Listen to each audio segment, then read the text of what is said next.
This is, what letter is this? E. So this is E. And this actually is a wine from the 76 tasting. It's not the vintage of, but David Bruce, this is the 2003 David Bruce Chardonnay from the Santa Cruz Mountains. This wine is actually not sold outside of the tasting room. But when David Cruz heard that we were going to recreate the 76 tasting, he contacted the distributor to let him know that he'd like us to have 2 cases of the wine to include it in the tasting. So we were quite honored that we were able to get it. And not only did they send us enough to participate in the tasting, but they sent us enough to sell. They gave us 2 cases of the stuff. So it was pretty nice. This is a wine that, similar to the last, sees quite a bit of oak to it. You know, the last one saw 8 months, where this one sees 10 months. It's both fermented and aged in oak. It's all French oak, and it's surly as well, where they're blending, or they're stirring the dead yeast cells. Have you tried this, Rob? How long would you want to let this wine like this sit? Well, that's a great question, particularly with this wine. Chardonnays from California in general have I would generally recommend not to age kind of more than 3 to 5 years. David Bruce, and there's a couple producers like those Holt ones I mentioned, they can last 10 to 20 years. And they're made with that high quality of fruit in a profile of acidity that allows them to age. The key component to aging with particularly white wines is acidity.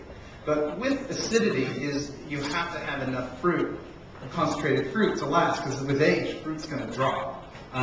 So something like a Peter Michael Chardonnay, I mean, you can't drink that wine young, because it's like a tightly wound fist that just won't open up. And with time, it starts to slowly reveal itself.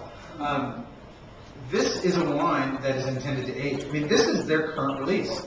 This is the 2003. I mean, on their winery, it still says the current vintage is 2000.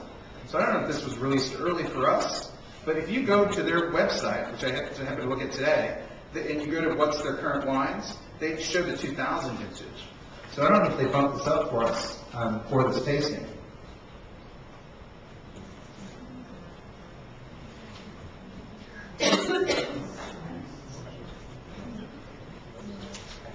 Wow. So this is another. You didn't expect that one. Yeah, expect that one, yeah. That's the first time I had that. We haven't opened it yet, so that's awesome. Yeah. Crazy finish.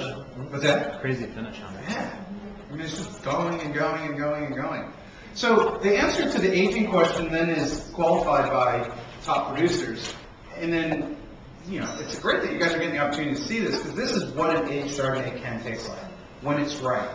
Where it's that real soft, you know, it doesn't hit you hard, it hits you medium, and it just keeps going. You know, versus, and nothing against the Bennett family, you know, just jumps out of the glass on the get-go and doesn't hang out as long. And granted, we're, you know, twice the price or 3 times the price from Bennett family, or twice the price, but this is potentially what you're paying for. So, you know, if you say to yourself, I like what I'm tasting, then I say it's worth for you paying for. If you say, no, this tastes not as good as Bennett family, then I say don't waste your money. Because, you know, it's not to say one is better than the other necessarily, but it is to say the standards that are used in the industry to justify the cost difference is what you're tasting here. Is that nuance, that complexity, that delicate, long lingering finish that you get in this wine.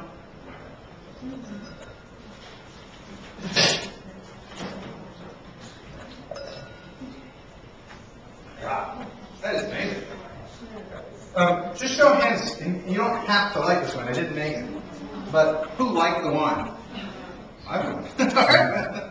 Good. So that's an example. Now, I will disclaim and say to you guys, don't go home and wait 5 years on Yellowtail.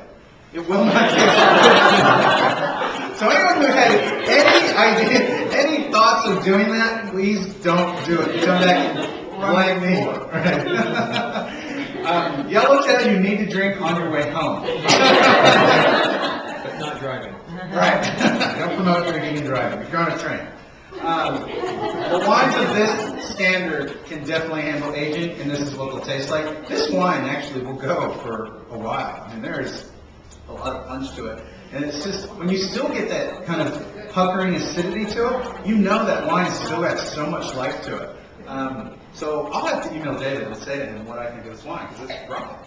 I'm glad we got 2 cases. We might only have one now.